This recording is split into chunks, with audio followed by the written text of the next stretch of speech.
आज हम ग्राम बंचारी में हैं। पलवल ज़िला है हरियाणा से। और ग्राम बंचारी के बारे में ये कहा जाता है कि यहाँ हर घर में एक कवि विराजमान है। खेलों की दुनिया में बंचारी का अपना एक अलग महत्व है और राजनीति की दुनिया में अलग महत्व है। मैं तो ये कहूँगा कि लोक संस्कृति की दुनिया में भी बंचारी ने न केवल देश में बल्कि विदेशों में भी अपना डंका बजाया है। आज हम ग्राम बंचारी में हमारे बाबू बीरबल जी जो सेवानिवृत्त आईएएस हैं उनसे मुलाकात करने पहुंचे हैं। और एक मज़ेदार बात ये भी है, बाबू बीरबल जी के दादाजी दादा तुलाराम जी एक बड़े अच्छे लोक गायक रहे, रचनाकार रहे। और आज बाबूजी ने हमें सूचना दी कि दादा तुलाराम जी की कुछ रचनाएं जो हैं उन्हें संरक्षित किया गया है। कुछ 5 पुस्तकों का एक सेट तैयार किया गया है। उनकी रचनाएं अब तक किताबों में, कापियों में ऐसे ही लिखी हुई मिलती हैं और आमतौर पे इस तरह की रचनाएं नष्ट हो जाने का भी डर रहता है। बाबूजी ने बड़ी मेहनत से और इन किताबों को संरक्षित करने का प्रयास किया है। आज इसी संदर्भ में और बाबू बीरबल जी के जीवन से जुड़े हुए प्रसंगों को जानने के लिए आज हम विशेष रूप से इनके यहाँ पधारे हैं। तो सबसे पहले बाबूजी आपका बहुत बहुत धन्यवाद कि आपने समय दिया। और हम तो सबसे पहले तो यही जानना चाहेंगे कि बंचारी की इस पवित्र धरती पर आपका जन्म हुआ। बंचारी के बारे में आप कुछ बताएं, अपने बारे में कुछ बताएं। बंचारी एक बड़ा गांव है इस इलाके का। जैसे सब गांव है वैसे बंचारी गांव है जी। किसानों का गांव है। और वर्षा पर निर्भर खेती होती रही यहाँ पे। जी। नीचे जमीन में पानी खारा है बहुत, जो फसलों को सूट नहीं करता। अब कुछ थोड़ा नाले वाले से पानी मिल जाता है तो खेती दोनों फसलों की होने लगी पहले। तो बंचारी के बारे में बाबूजी जो ये कहा जाता है कि ये कवियों का गांव है, इस बारे में क्या कहना चाहेंगे? ये वहाँ कवियों की नगरी कहते हैं इसको। अब पता नहीं वो विशेषण देना ठीक है कि नहीं, मैं नहीं कह सकता। पर हाँ, ये मेरे बचपन में और उससे पहले नाम रहा है इसका, यहाँ का, यहाँ के लोकल राग का। और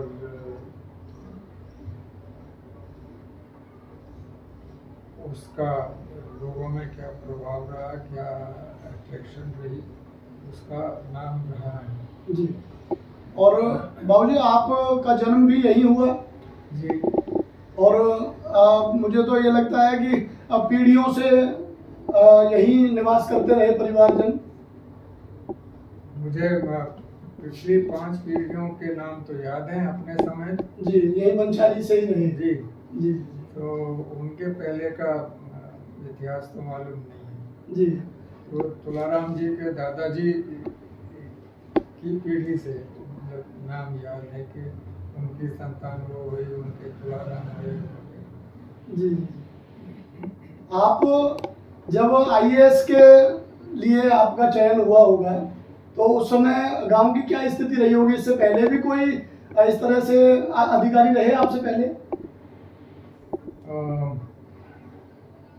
कुछ तो आप उनको अधिकारी कह सकते हैं। कोई रेलवेज में रहे, यहाँ के कुछ पुलिस में रहे। मैं और मेरे क्लासमेट ओपी शर्मा साहब जी। हम गांव के स्कूल में इकट्ठे पढ़े। और फिर हम दोनों को ही ना ऐसा समझा गया कि हम बहुत तीव्र बुद्धि विद्यार्थी हैं। जी। तो घर वालों को उत्साह हुआ, उनको भी पढ़ाया गया, हमको भी पढ़ाया गया। कॉलेज पहुंच गए। कॉलेज के बाद में तो समस्या आती है सामने कि अब क्या करें। तो हम इस रास्ते पर। कौन से कॉलेज में गए सर? मैं अम्बाला के डीएवी कॉलेज से मैंने ग्रेजुएशन। ये के बाद मेरी पढ़ाई बंद हो गई क्योंकि घर में खर्चे का बंदोबस्त नहीं। जी। वहाँ तक पहुँच गए। स्कॉलरशिप्स के आधार पे इतना हो गया।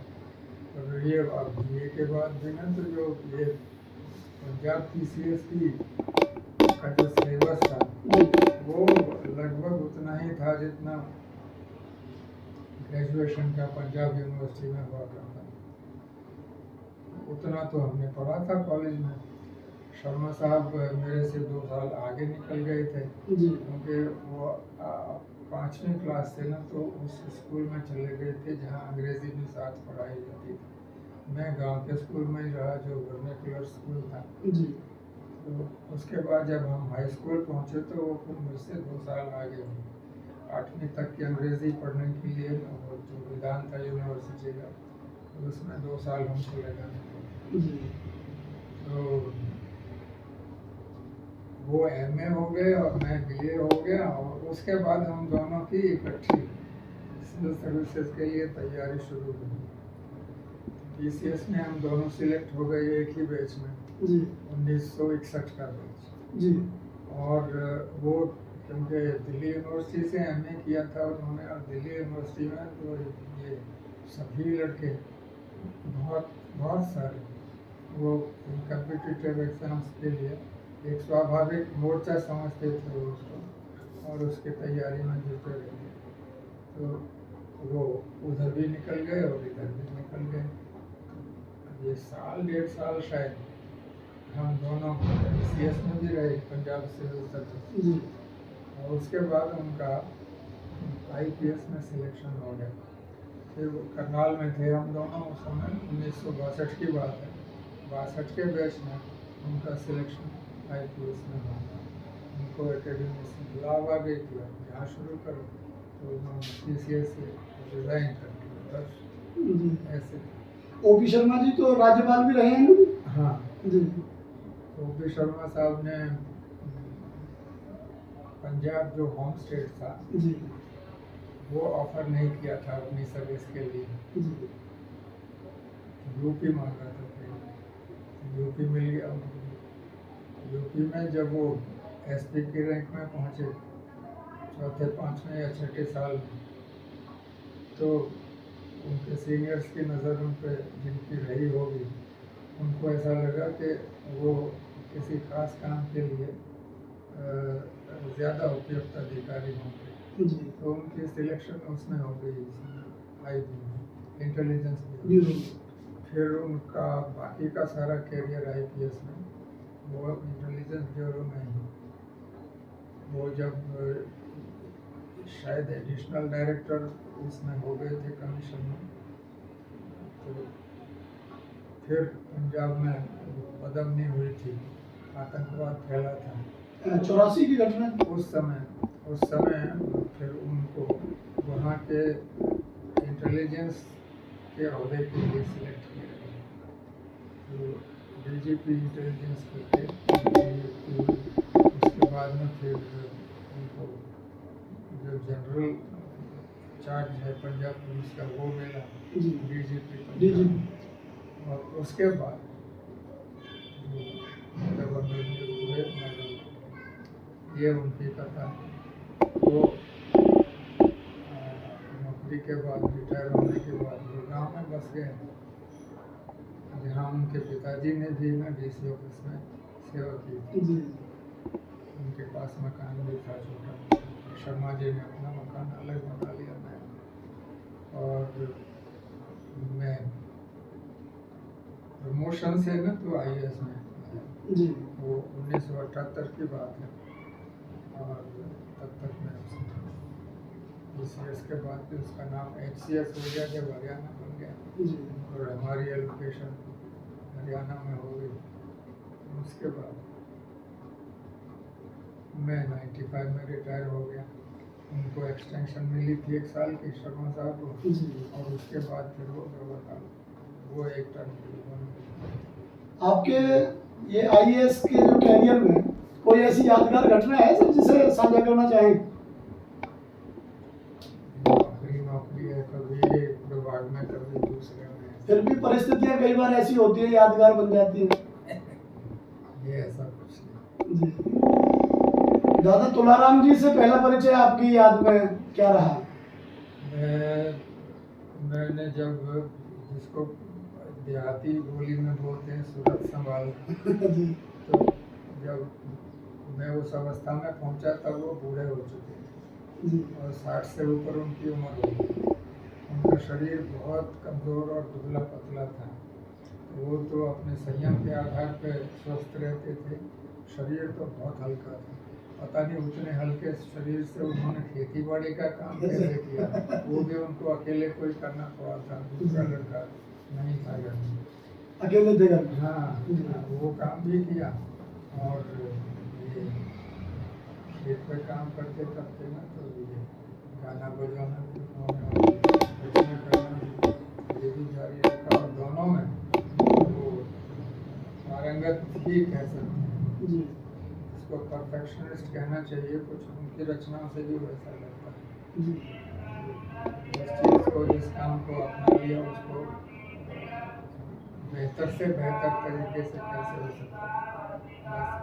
आपको दादाजी को लेकर के बड़ा गर्व महसूस होता होगा, अब भी होता है, तभी ये रचनाएं आई हैं। क्योंकि परिवार में कोई भी यदि इस तरह की परंपरा लेके चलते हैं तो निश्चित रूप से हमें महसूस होता है कि हम एक समृद्धशाली परंपरा के हिस्से हैं।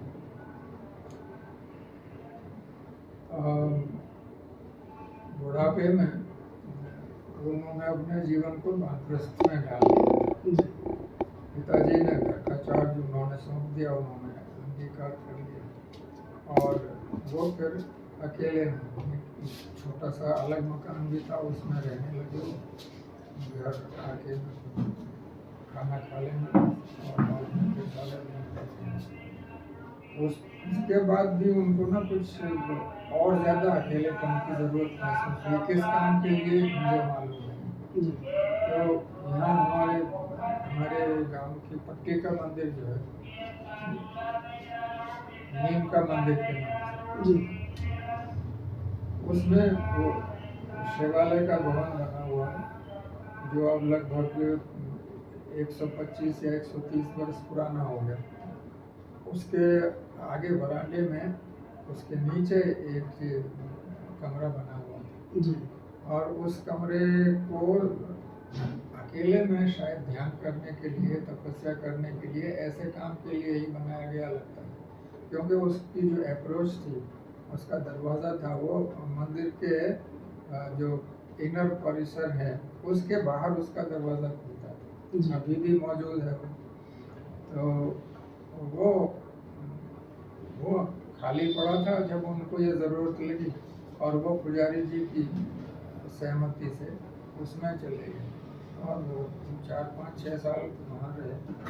वहाँ क्या किया उन्होंने मुझे मालूम नहीं, लेकिन वो घर से ना, तो उनका खाना, पहले वो घर आके खाना खाते रहे और बाद में फिर दिन में एक ही बार खाने की उन्होंने आदत डाल ली। तो तब उनका खाना वहाँ उस गुफा पे पहुँचाने की ड्यूटी मेरी लगी। वहीं जब उन्होंने महसूस किया होगा कि अब मैं ये अक्षर ज्ञान के में बैठने के काबिल हो गया, तो वो अपने ही पास बिठा के मुझे उन्होंने अक्षर ज्ञान उन्होंने ही कराया। उसके बाद वही स्कूल में दाखिल करवाया जब उन्होंने समझा होगा कि हाँ, पढ़ने लायक उम्र हो गई। स्कूल में ना वो उन्होंने बताया कि मैंने इसको बच्चे को कुछ सिखाया हुआ है, आप पड़ताल कर लीजिए, फिर जैसे आप ठीक समझे इसको दाखिल कर लीजिए। मेरा टेस्ट हुआ, टेस्ट के रिजल्ट के आधार पर उन्होंने कहा कि हम तीसरी में दाखिल कर लेंगे। तीसरी में दाखिल हो गए। शुरुआत ही तीसरी से हुई। हाँ जी। तब शर्मा जी तीसरी क्लास में थे, मैं भी उसी क्लास में हो गया और भी मित्र बन गए 3-4। उस क्लास में चौथी क्लास में प्राइमरी हो जाती थी और चौथी क्लास में एक वजीफे की परीक्षा भी होती थी। तहसील लेवल पे होती थी कि हमारी तो तहसील लेवल पे ही हुई। पलवल के सरकारी हाई स्कूल में हम परीक्षा देने गए। मास्टर साहब हमको न 5 लड़कों को तैयार करके ले गए और 5 में से ना हम 4 बच्चों को वजीफा। अच्छा, आप और शर्मा जी भी थे? शर्मा जी, मैं, दो और। जी। अब नाम हो गया हमारा, हमारी बड़ाई होने लगी क्लास में, बहुत अच्छी तरह। जी शर्मा जी तो फिर अगले साल स्कूल छोड़ गए। मेरा मुझे भी ना ये सुझाव तो मिला कि तुम भी ना 5वीं क्लास में, हमारी क्लास में से 2 लड़के चले भी गए थे यहाँ होडल। जी होडल में जो अब जहाँ ये संस्कृति हाई जी, स्कूल जी। के नाम से जो है, हाँ जी इसका नाम जाट हाई स्कूल था। जाट जी। ने ये प्राइवेट स्कूल खोला था, जी उनसे चला नहीं ठीक, तो फिर ये सरकारी हो गया। तो वहाँ के लिए सलाह दी गई थी कि तुम वहाँ पढ़ोगे अगर वो अंग्रेजी, जो पलवल हाई स्कूल में जाके आपको 2 साल कर लगाने पड़ेंगे, और जाट हाई स्कूल में वो काम करोगे तो 1 साल में हो जाएगा, 1 साल बच जाएगा। जी मेरे पिताजी को भी ये सुझाव पसंद आया था, पर हेडमास्टर साहब ने हमको ना तो कुछ ये इस तरह से बात दिया था कि घर वालों को बोल देना भाई कि अगर आगे पढ़ाना है तो सरकारी स्कूल में ही पढ़ाना है। फिर अगर प्राइवेट स्कूल में पढ़े तो उनकी निगाह में था, वो उधर से ही आते थे। जी वहाँ आपको ये स्कॉलरशिप नहीं मिलेगा। आपका ये स्कूल के इतिहास में पहली बार आपको ये 8वीं क्लास में भी वजीफा मिल गया। जी ये मिलेगा तभी जब आप सरकारी स्कूल में पढ़ोगे। जी तो हमें घर में ये ऐसे भी कह दिया, हमको वहाँ हॉस्टल में रहना पड़ा। जी खर्चा भी नेचुरली फिर फालतू था। जी घर में हमारे में उसकी खेती जो थी वो ऐसा ही था, हम लोग लगभग आपके हिसाब से ना 20 एकड़ ज़मीन कह सकते हैं, 18-20 एकड़ ज़मीन अलॉट हुई बीच में चकबंदी के बाद। जी। उससे पहले वो तितर-बितर बिक्री हुई थी बीबा में। उस इतनी ज़मीन पे ना तो एक हल के पीछे 100 मन अनाज हो जाता था, तो वो समझते थे कि खूब हो गया। हाँ। जी तो उसमें से ना सरप्लस कुछ निकलता नहीं। जी गरीबी में, या जिसको हैंड टू माउथ कहते हैं, तो उस तरह से गुजारा करना। सिंचाई के साधन भी अच्छे नहीं रहे होंगे। पिताजी के साथ सिंचाई के जो साधन है सिंचाई उस समय वो एक कुआं था 3 घरों के बीच में। जी जी तो उसमें वो भी उसका सर्कुलेशन वेल था। जी उसमें ना धीरे धीरे ना टपका पानी इकट्ठा हो जाता था, उतना खींच के खेत में पहुंचा देते थे। उस पर पर्शियन भी रेट जिसको हाँ, रेट वो के लगाया बाद, हुआ जी। बैलों से चलता था। जी तो बाकी वो 2-3 घंटे चलने के बाद ना फिर वो जो वो बाल्टियों की माला घूमती हाँ, थी जी। उसमें चर्च पे, उसकी अप्रोच से नीचे पहुंच जाता था पानी। अच्छा। फिर वो खाली आने लगती थी तो फिर छोड़ना पड़ता था। फिर शाम तक ना तो फिर रिचार्ज होता था। बेंच पे से थोड़ा पहले ना 1-8 घंटा और चल जाता था। ये 3 घरों के बीच में बस ये सिंचाई का साधन। उस जगह खेत भी थे तीनों घरों के, तो वो अपना जिस खेत में गेहूं बोना होगा 1 एकड़ का हो गया, 1.5 एकड़ का हो गया, इतना इतना गेहूं बीज लेते थे। ये खेती ये करते। बाबूजी दादा तुलाराम जी की कविताओं को संग्रह करने की बात कैसे दिमाग में आई? संग्रह तो उन्होंने अपने आप ही किया हुआ था। जी वो जो भी रचनाएं उन्होंने बनाई उनको उन्होंने ना कागज पे लिख दिया। कागज पे लिख दिया तो अब उनकी लिखी हुई कापियाँ, उनकी जल्दी विल्दी भी चढ़ाई गई, सिलाई भी करी गई। उसके बावजूद भी ना तो जो मसाला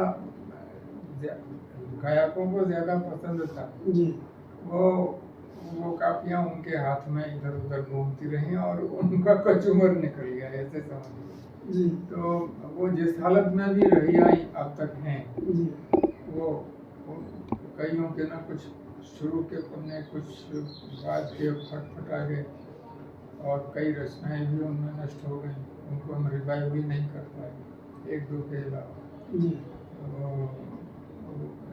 इस तरह के उसमें था उनका। कई जो ज़्यादा गवैयों के हाथ में नहीं रही जिल्दें, वो अब तक भी ठीक वो सुरक्षित है। हाँ। जी तो फिर भी और जितना था और समूचा की रचना जितनी थी उसमें से निकल आई, वो फिर मैं हाथ से अलग एक प्रति तैयार की मैंने छपाई के हिसाब से। जी तो ये विचार तो ना मैं ये 7 तो हो गया, उसके बाद ही मन में आ गया जी कि ये घर में चीज़ है। और उनका नाम इस सिलसिले में उनका नाम गांव में भी, आसपास के गांव में भी बहुत था। दूर दूर के गांव में भी, मथुरा जिले के गांव में, इधर ये डीग के एरिया के गांव में, जी कामा एरिया के गांव में। कामा में तो ना जैसे यहाँ मंचारी में अखाड़ा था ये लोकल संगीत का, जी। वैसा कामे में भी था। अच्छा और बंचारी की पार्टी वहाँ पे 1-2 बार गाने के जाती लिए गई भी थी, एक आध बार में भी शामिल हुई। जी ये विचार आया कि ये छप जाए। फिर पता नहीं कि मैं आके घर वाली ने कहा कि ना गांव में रहेंगे, जी और यहाँ गांव में आ गए तो और क्या काम करें, खेत जो घर में है उसी की देखभाल शुरू करें। जी वो शुरू कर दिया, कुछ किसी पड़ोसी से सहायता मिल गई, एक आध आदमी को और रख लिया, इस तरह से तो कई साल वहाँ गुजर गए। उस बीच में भी मैंने शुरू तो कर दिया था लिखना, तो सारा पूरा नहीं लिख पाया था।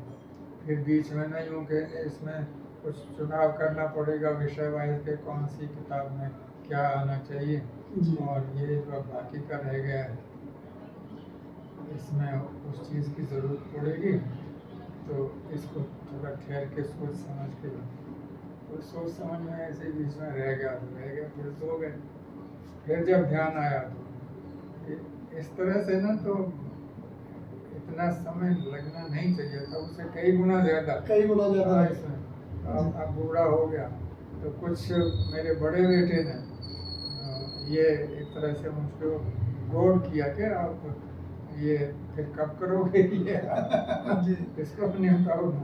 ठीक फिर है वो ऐसे तो फिर अब सवाल हुआ कि इसको छपाएं कहाँ। तो बड़ा लड़का ये पंचकूला में रहता था, जी और उसने कुछ सजेशन दिया कि ना मैं ऐसे ऐसे करवा दूँगा। तो उसके बाद फिर वो भी यहाँ आके खेती में लग पड़ा पंचकूला से। उसकी उसकी उसकी उसकी पत्नी जो है ना, वो उसको नौकरी मिल गई थी जी कॉलेज में पढ़ाने की। फिर वो रिटायर भी हो गई, प्रिंसिपल बन गए। उसके बाद वो दोनों यहाँ आने शुरू हो गए ये फसल के काम के लिए। तो उस बीच में भी ना ये जारी रहा। और फिर छोटा लड़का जो है वो उन्होंने ये प्राइवेट कंपनियों में काम करना शुरू किया। MBA की डिग्री ली उन्होंने, और उसकी MBA ही कहना हाँ MBA की डिग्री उन्होंने ली, और ये LLB भी।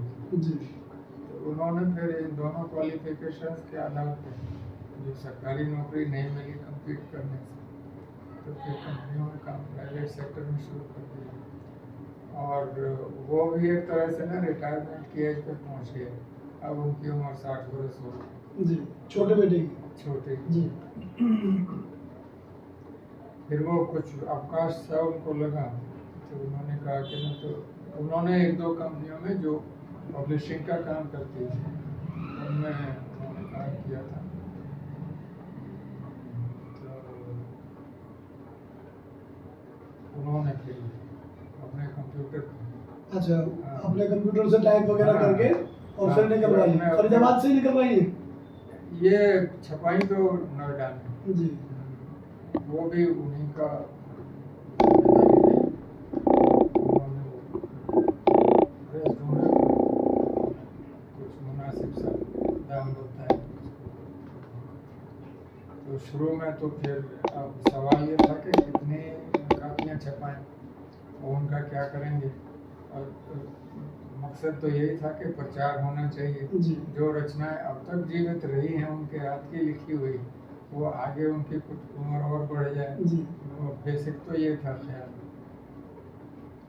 तो उसके लिए ना फिर अब जब वो कॉस्ट एंगल से सोचा, तो ऐसा सोचा कि अगर इनको मुफ्त देंगे तो ये प्रेस का खर्चा जो आएगा वो हम कहाँ से जुटाएंगे। और अगर हम कोई कीमत रखें इसकी, तो हम ये इसकी मार्केटिंग कहाँ करेंगे, वो जी। कैसे करेंगे। और हमें तो बूढ़ा हो गया, लड़के अपने काम में हैं। तो फिर हमने ना ये थोड़ी कापियाँ छपवाई, ओनली 50 सेट हमने छपवाए। जी। 50 सेट पर भी हमारा लगभग 1 लाख रुपया खर्च हो गया। इसमें हाँ हाँ, जी। प्रेस में हुआ। हाँ जी। और उससे पहले उसको प्रेस में भेजने के लिए जो तैयारी करनी पड़ी, हाँ, उसमें भी काफ़ी। हाँ जी। तो फरीदाबाद में ये फोटो स्टेट वालों से जो सहायता मिली, उससे हमने एक एक कच्ची प्रति जो है ना वहाँ से बनवाई। उसको फिर उसमें करेक्शंस करने के बाद कंप्यूटर में भरा टाइप करके, और फिर तो ये हो गया, तो उसका ईमेल कर दिया प्रेस के कंप्यूटर पर। जी। निकाल दिया उन्होंने। सब निकाल दिया। अच्छा बाबू जी, एक चीज़ मेरे दिमाग में आ रही है अभी कि दादा तुलाराम जी के ऊपर कोई पीएचडी भी हुई है ना? हाँ, आगरा यूनिवर्सिटी से। निराला जी ने की? जी। जी जी जी, उसके बारे में थोड़ा बताइए। निराला जी ने अशोक निराला जी। हाँ, अशोक निराला इसी गांव के हैं। जी और अभी बने हुए हैं, वो अभी सेवानिवृत्त नहीं हुए हैं, जी। अभी शायद 6 महीने और बाकी हैं। वो अग्रवाल पीजी कॉलेज बल्लभगढ़ में सेवारत हैं, जी और वहीं रहे हैं सारी उम्र।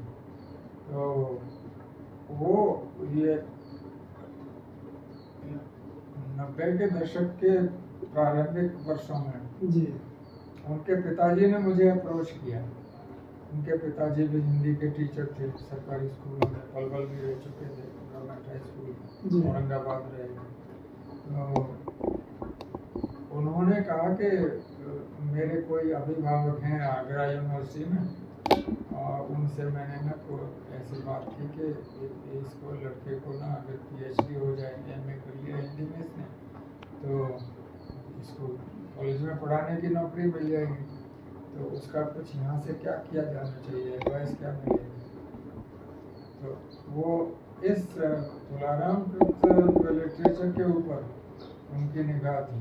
जी उनके पिताजी ने वो खुद तुलाराम जी के शिष्य रह चुके थे। जी 1-2 साल उन्होंने मेहनत की थी, कुछ सीखा था, कुछ लिखा भी।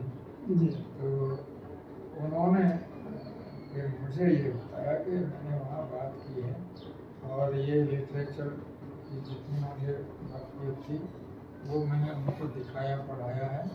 और उन्होंने मुझे ऐसा कहा है कि हाँ, इस पर मेहनत की जाए तो पीएचडी की डिग्री मिल सकती है। तो फिर क्यों नहीं, ये आप सारा मुझे दे दें लिटरेचर, तो ये लड़का मेहनत कर लेगा, फिर उसकी किस्मत रही। तो लिटरेचर उनको दे दिया उन्होंने, दादाजी की जो मैनस्क्रिप्ट हस्तलिखित। हस्तलिखित प्रतियाँ सारी उनको दी। तो उस पर उन्होंने, निराला जी ने मेहनत करी, और उनको कामयाब हो गए, उनको मिल गई आगरा यूनिवर्सिटी से। तो उसके बाद वो रचनाएं तो मेरे पास लौट आई। जी उनको पहले तो वो थीसिस रूप में जो शोध ग्रंथ लिखा, उस पर उनको ना डिग्री मिल गई। उसके बाद उसको उन्होंने छपवा भी दिया। तो छपाई हुई शायद 2004 का अंदाजा। कभी पढ़ने का मौका भी मिला सर उसे? हाँ, वो है, उन्होंने भेंट की है। अच्छा, भेंट की है। पढ़ी है। उनमें उनका टाइटल उन्होंने किताब का रखा था तुलाराम, लोक कवि तुलाराम, और जीवनी एवं साहित्य, ऐसे उन्होंने टाइटल रखा। जी तो वो साहित्य की मिसालें तो दी, उसके बारे में जो विशेषताएं उन्होंने देखी तो उनका जिक्र किया। लेकिन ना रचनाएं रिप्रोड्यूस तो सारी नहीं हो सकी उसमें, जी। सिर्फ मिसाल के तौर पर। हाँ, उदाहरण के रूप में जो 2-4 दशा आई होंगी। तो ये इच्छा अलग से मेरी थी कि इसको जो घर में पड़ा है, ये अभी तो फिर यूँ ही नष्ट हो जाएगा, ये तो जितना है उसको ना छपवा दिया जाए तो और उसकी उम्र बढ़ जाएगी। जी इस करके ना फिर ये काम हाथ में ले लिया। चलिए, अभी क्या लगता है कि ये जो पुस्तकाकार ये रचनाएं हो गई हैं, जी। तो नई पीढ़ी से क्या उम्मीद करते हैं कि उस जमाने के लोगों ने अपने अनुभव से जो कुछ लिखा, तो नई पीढ़ी क्या कितनी रुचि लेगी, कैसा लगता है?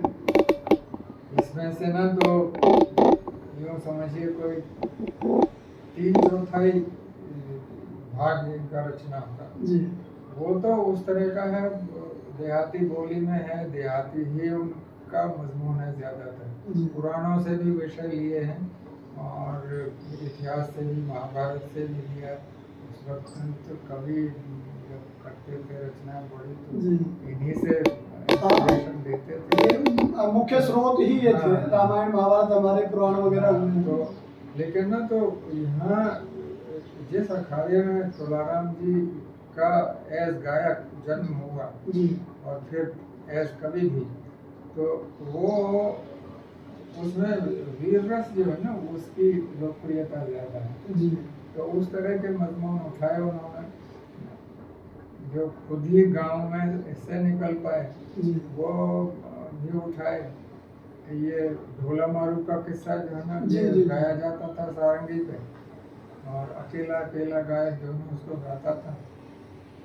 वो भी उसमें है कि ये अब ये सारंगी बजाना सीखो पहले, फिर ये इसका मेथड सीखो गाने का। जी कि इसको हम जो गाना हमने जिस विधा में शुरू किया है जी और जिस पे हमारी महारत हो गई, इस विधा में अगर ये किस्सा कन्वर्ट हो जाए तो उसको जिक्री रूप में भी गा सकते हैं। जी जो हमारा अखाड़ा है उसके मंच से भी गा सकते हैं। जी फिर उन्होंने ना तो शुरू की उनकी रचनाओं में वो पहले ढोला मारू का किस्सा ही उन्होंने जिक्री रूप में जी शुरू शुरू किया और अपनी बोली में ही नेचुरली गाँव की बोली में। हाँ उसके पढ़ने से भी वो जाहिर है कि ना वो उनकी शुरू की रचना है। जी 12 जिक्रियाँ उसकी बनी, जी तो वो उन्होंने लिखा, उसको गाया भी। वो अब तक भी बहुत लोकप्रिय है गाँव में। ये लोक गाथाएं रही हैं। आला उदल के किस्से खूब सुनाया करते थे पहले। आला उदल में धारा वीर रसी है। जी ढोला मारू में तो वो क्या है ना प्रेम कहानी ही है, जी, जी। विरह और मिलन वो उसके तो ये दो। और इनमें तो 12 मासी और चला करती थी उस समय तो। 12 मास ही है उनकी रचनाओं में। जी और एक रिवाज था कि ना वो गोपियों की 12 मासी जरूर लिखते थे। अच्छा। कृष्ण के मथुरा जाने पे जी जो विरह उन्होंने अनुभव किया गोपियों ने, जैसा कि ये ब्रज का लिटरेचर, जी ब्रज भाषा का हाँ जी और भागवत से जिसका लिंक है, वो जिस तरह का बयान करता है, वो फिर जिसकी जो बोली थी उसमें वो क्योंकि बहुत लोकप्रिय था वो राधा कृष्ण की बाल लीला जी वो, तो उन्होंने भी रचनाएं करी थी। लेकिन उनको वीर रस चाहिए था, तो महाभारत में से उन्होंने ये विराट पर्व को चुना। अच्छा जी वो साइज में छोटा है हम्म। और उसमें वो वीर रस की कथा ज्यादा है। जो विषय उन्हें चाहिए था वो है उसमें। तो कीचक वध आ गया उसमें पहले, जी उसके बाद फिर वो उनका जो वो खुफिया रहने का साल भी जब बीतने को आया, जी तो कहीं वो कुछ उस तरह का हो गया कि कीचक को भीम को मारना पड़ा। और जब भीम मारा गया, ये कीचक भीम के हाथों मारा गया, तब उसका किस्सा इधर उधर फैल गया, कौरवों के पास पता लग पहुंचा गया। वो। जी तो वहाँ उन्होंने उनके लोगों ने कहा कि ये कीचक तो भीम तो मार सकता था उसको मल्ल युद्ध में, तो और किसी के बस का तो था नहीं कि ये वहाँ पे ना तो अपना एजेंट भेजो, मालूम करे वो कि वो पांडव तो नहीं रह रहे हैं, ये तो वैसे वहाँ पे छिपके। तो वो तब तक जब तक ना उनका वो पता चले तब तक ना उनकी म्याद पूरी हो गई, म्याद पूरी फिर वो अपने आप ही तो उस पर भी फिर हमला किया था। जी एक कौरवा का कोई मित्र राजा था, पहले उसने हमला किया, उसको पहले का बैर लेना था विराट से, और फिर साथ ही में ना तो उनकी गायें चुराने के लिए जी दुर्योधन और उनके हाँ उन्होंने भी हमला किया। जी वहाँ फिर ना वो उनका वो एक तरफ को ना तो वो अर्जुन तो बना हुआ था ना, नपुंसक बना हुआ था। जी। घराना बन के वो तो ना वो संगीत सिखाता था राजकुमारियों को। जी। तो उसका तो फिर भाई ये इस पेशे वालों का काम तो है नहीं लड़ाई करना। तो बाकी वो तीनों भाइयों को ना तो वो युधिष्ठिर जो है ना वो ले गए थे, भीम, नकुल, सहदेव और युधिष्ठिर, वो चारों उसमें चले गए लड़ाई में। और दूसरे मोर्चे पे ना तो एक कौरव दल पहुंच गया। जी। जब उसका पता चला तो ना फौज तो सारी चली गई थी, कोई खाली था ही नहीं। तो उत्तर राजकुमार जो था ना वो वहाँ शहर की निगरानी के लिए वो छोड़ गए थे। वो लड़का था अभी, उसका लड़ने की ट्रेनिंग थोड़ी बहुत ली होगी, हर एक राजकुमार सीखता था, लेकिन तो उसको लड़ाई का तजुर्बा कोई नहीं था। तो उसके ज़िम्मे बात लग गई कि तुम जाओ। और वो बोला कि मेरे पास मेरे रथ का हाँकने वाला सारथी कोई नहीं है। तो अब ये फिर उसने द्रौपदी ने फिर ये संकेत दिया कि कि ना ये जो ब्रेनला है ये रथ चलाना जानता है, तो इसको भी और ये मैं भरोसे से कहती हूँ कि ये इस काम में माहिर है। ऐसे और वो राजकुमार और अर्जुन ये दोनों फिर दूसरी तरफ कौरवों से लड़ने के लिए चले गए। राजकुमार ने हामी भरी कि हाँ मेरा रथ हाँकने वाला मिल जाए कोई तो ये मैं हरा आऊंगा उनको और अपनी बहन में छुड़ा लाऊंगा। लड़कपन में उसने ऐसे बोल दिया। और जब वो सेना देखी तो फिर उसको डर लगने लगा। तो फिर वो बोले भाई अब घर से जो है ना यहाँ लड़ने के लिए चले आए, वापस जाना तो भाई बहुत संभव नहीं है। हाँ, तो क्या कहेंगे लोग हमें देखकर। तो ऐसे करो, तुमको डर लगता है तो कोई बात नहीं, तुम रथ तो हाँक लोगे ना, तुम सारथी बन जाओ और तुम परवाह मत करो और लड़ाई का काम मैं करूँ। जब ये फैसला हो गया तो अब उसको तो फिर वो जो भी अर्जुन कहे उसको हामी भरनी थी। जब वो डर ही गया तो फिर वो जहाँ पांडवों के हथियार छिपा के रखे हुए थे उस पेड़ के पास ले गया, वहाँ से ना कि अब इस पे चढ़ जाओ और यहाँ पांडवों के हथियार रखे हुए हैं, इनमें से ना तो जो मैं बोल वो नीचे उतार देंगे। ऐसे अर्जुन ने अपने हथियार गांडी वगैरह को ये पूरा घटनाक्रम दादा तुराम की रचना में रखा है। उनकी 21 जिक्रियों में है ये। अच्छा 21 जिक्रियों तो 21 जिक्रियों की लड़ी में पांडवों का 12 साल जंगल में बिता के ये सोचना कि अब जो 1 साल खुफिया रहना है छिप वो कहाँ रहे। तो वहाँ पे फिर वो आपस के पांचों में जो सुझाव हुआ वो ये विराट के ऊपर वहाँ रहे, वो हमारा मित्र राजा